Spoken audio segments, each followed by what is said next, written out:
बुद्ध अपने शिष्यों को दे रहे थे उपदेश, तभी एक व्यक्ति को बुद्ध की बातें अच्छी नहीं लगी। वह उठा और बुद्ध का अपमान कर दिया। बुरी बातों को बार बार याद करने से हमारी परेशानियां बढ़ती हैं, मन अशांत होता है। इसीलिए दुख देने वाली बातों को भूलकर आगे बढ़ना चाहिए। इस संबंध में गौतम बुद्ध का एक प्रसंग प्रचलित है। गौतम बुद्ध अलग अलग क्षेत्रों में भ्रमण करते और अपने शिष्यों को उपदेश देते थे। एक गांव में वे उपदेश दे रहे थे। बुद्ध ने कहा कि क्रोध ऐसी अग्नि है जिसमें क्रोध करने वाला खुद भी जलता है और दूसरों को भी जलाता है। बुद्ध के प्रवचन सुनने के लिए बड़ी संख्या में लोग वहां बैठे थे। उन लोगों में बहुत गुस्से वाला एक व्यक्ति भी बैठा हुआ था।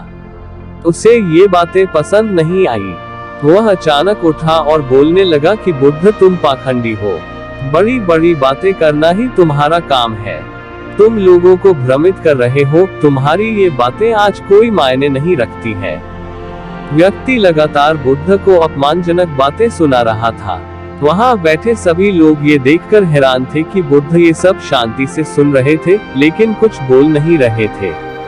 क्रोधी व्यक्ति बुद्ध को शांत देखकर और ज्यादा क्रोधित हो गया।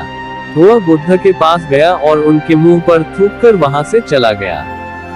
घर पहुंचकर क्रोधी व्यक्ति का मन शांत हुआ तो उसे अपने किए पर बहुत पछतावा हुआ। वह बुद्ध से क्षमा मांगने पहुंचा, लेकिन उस गांव से बुद्ध पड़ोस के गांव के लिए निकल चुके थे। वह व्यक्ति बुद्ध को खोजते हुए दूसरे गांव में पहुंच गया। वहां व्यक्ति को जैसे ही बुद्ध दिखाई दिए, वह उनके चरणों में गिर गया और क्षमा मांगने लगा। बुद्ध ने उस व्यक्ति से पूछा, तुम कौन हो और क्षमा क्यों मांग रहे हो? उस व्यक्ति ने कहा, क्या आप भूल गए? मैंने कल आपके साथ बुरा व्यवहार किया था, आपका अपमान किया था। बुद्ध ने कहा, बीता हुआ कल मैं वहीं छोड़ आया हूं और तुम अभी भी वहीं रुके हुए हो। तुम्हें गलती पर पछतावा है, तुमने पश्चाताप कर लिया। अब तुम निष्पाप हो गए हो। बुरी बातें याद करते रहने से हमारा आज बर्बाद हो जाता है। इस आदत की वजह से भविष्य भी बिगड़ सकता है। इसीलिए बीते हुए कल की बातों को भूलकर आगे बढ़ना चाहिए। समस्याएं दूर करने के लिए आगे बढ़ते रहना चाहिए, रुकने से लक्ष्य तक नहीं पहुंच सकते।